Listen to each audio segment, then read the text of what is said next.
As students head back to the classroom, at least 13 states have taken steps to address the issue of cell phones in classrooms at the state level. 4 passed legislation for statewide bans, and our 2020 co-anchor Deborah Roberts is here with more. A lot of debate on phones, no phones in school. Deborah, good morning to you. Good morning, Michael. You know this discussion well, too. Most kids have been dealing with this nonstop phone use. It's being fiercely debated, and not just among parents who are frustrated and concerned, but also among teachers now who say they're competing really with cell phones for their students' attention in the classroom. So it's no surprise that a growing number of schools around the nation are now beginning this school year with a bold new plan to curb cell phone use during the school day. At Clark Central High School in Athens, Georgia, students glued to their smartphones fill the hallways and common areas. But classrooms are cell phone free zones. This is a place where students are required to learn. It's a sacred space, and we want to make sure that students are coming to school to actually learn. When stepping into class, students must hand over their phones for each 90-minute period or have a written exception from a parent to keep it out of sight in a backpack. The change in the classroom has been huge. It has become much easier to teach. Teachers find different ways to keep phones out of sight, from hanging pouches to carts where students plug in to get a charge during class, to envelopes used to track attendance. If you do not turn in your phone, you do not get to go anywhere. Before this new approach, teachers say cell phones were a daily battle. I had a student watch an entire episode of Breaking Bad in my class. It's like, okay, but math.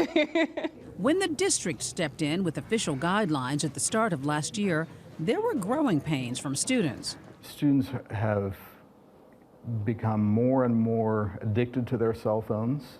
There's a whole wide world out there that's, to them a lot more interesting than the subtleties of James Baldwin's rhetoric. It did take some adjusting, from having your phone on you to not having your phone on you for the whole 90 minutes of class. But, you kind of get used to it. They understand the reason for the ban, they say, but wish for more autonomy. They can be distractions, definitely, but also I feel like there are certain times where you should be able to use them. If you've done your work, you're not in a rush or nothing like that, I feel like it is okay to be on your phone. What if an emergency could happen right now? What if somebody's texting me about something important? I feel like instead of being completely against it, you should try to integrate it, not just completely shun it out. Students who resist the changes can get creative. I've had students try to turn in phones that don't work. I've had multiple students turn in a fake phone. Their teachers say they wish they'd focus some of that creative effort into their classwork instead. I feel like I've been able to build more meaningful relationships because I have their attention a little bit more. With students now better focused, teachers say they've seen a dramatic difference, not just in test scores, but in their classroom environment. If I had $1 for every time 4 to 5 years ago that I would tell a student to put the phone away, I would probably be able to retire today. Having the cell phone policy has really allowed teachers to get back to doing what we do best, which is actually teach instead of policing the cell phone usage.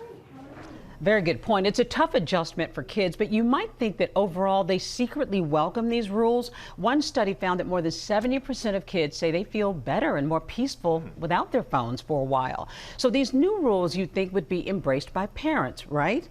Well, you'll hear from some parents as our series continues later this week, and they're not going along with it as well as you might think. Which is a surprise. That is a surprise. Some parents. You'll hear from them. Well, watch for it. Thank you, Dad.